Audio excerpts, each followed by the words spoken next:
How does inequality of education impact nations around the globe? Well, it impacts all aspects of different roles dealing with economics, gender, poverty level, and also globalization. Studies have been shown that girls are more involved in school than boys due to violence and gangs, especially in Latin America. The gangs tend to draw in boys that are in high school, middle school, and also even in elementary. Once the boys join, that's when they stop caring about not having an education to better their futures, so they just give up. Access to resources plays the majority role for inequality of education in nations with poverty. Countries that do not have access to the kind of technology that we have in the U.S. makes their education and or lives more difficult. For example, if I had a question on my homework that I didn't understand, I could just simply look it up on the internet. Whereas children that live in poverty might not have that or anything else like food, water, and clothes. In Bangladesh, they do not have consistent learning outcomes. They also have a hard time with finding teachers. In sub-Saharan Africa, over 12 million girls are at risk of never receiving education. Sub-Saharan Africa is also the most affected area with over 32 million children of primary school age remaining uneducated. South Africa suffered a decrease in higher education programs. In places like Somalia, 50% of children receive education less than 2 years. In the article, Will Education Reduce Inequality? The author has stated, perhaps the movement to reduce inequality will lead to improvement in education, plus the poor helping stimulate long-term growth in the economy. World leaders have adapted the Millennium Declaration in 2000 to create a more fair world, but the opportunity has been more and more hard for some of these countries to reach. 8-year-old Faria Noor has never been to school. However, she does have an idea of what one looks like. She lives with her family in a makeshift camp for displaced people next to the ruins of a school on the outskirts of Baidoa town in southern Somalia. But as she helps her family to find food and look after her younger siblings, she can only dream of life inside a classroom. We do not go to school, and that's because our parents do not have money. They're jobless. We do not even have a proper shelter or beddings to sleep on at night.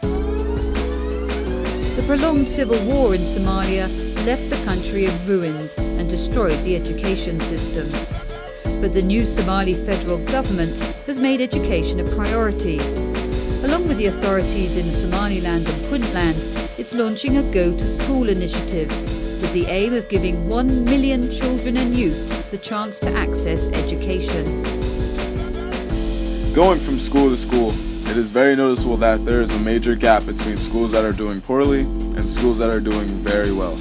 For instance, if you look at schools like Dickinson and then look at schools such as Archmere, there's a very noticeable difference between the two. By not only looking at the appearance of the schools, if you look even further, there's a dramatic difference between how well the students are doing in terms of their schoolwork. This, of course, doesn't only happen in Delaware, this happens across the United States as well. A lot of the teachers at Coral are very hands-on, so allow you to get specific knowledge on what you want to know. The rigor and the difficulty really got me ready for college, to where right now I think it's very easy. While there are benefits to being a K-12 school, they get to really build a sense of community at our school.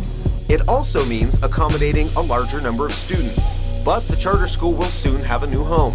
Starting in August, Coral Academy will be moving into the Omaha Bank building on Neal Road.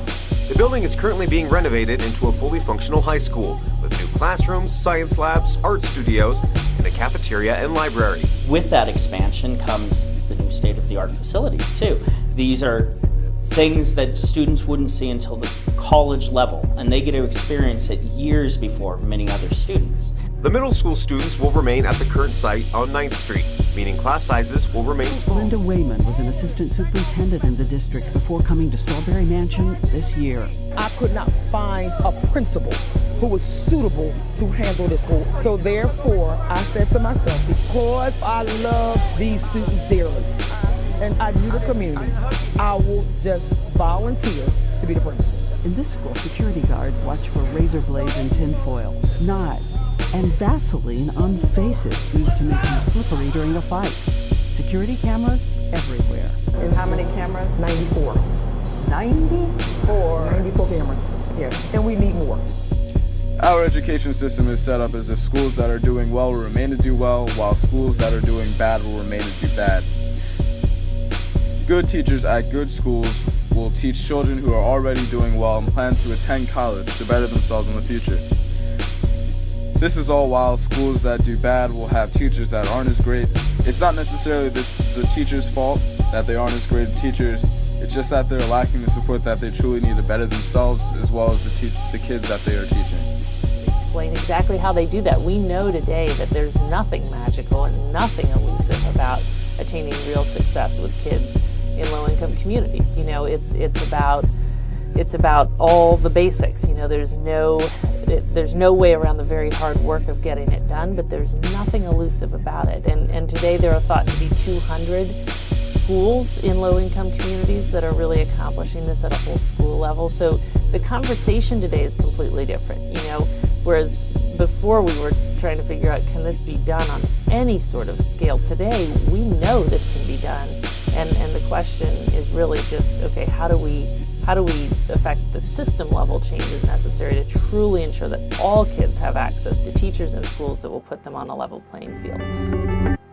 The major historical and modern factors that propel the social justice issue of inequality in education goes back to about the 1800s, where first women were not allowed to have an education because of the culture of the time. It was only fitting that men receive an education because they were provided for the family. And second, African Americans were not allowed to have an education.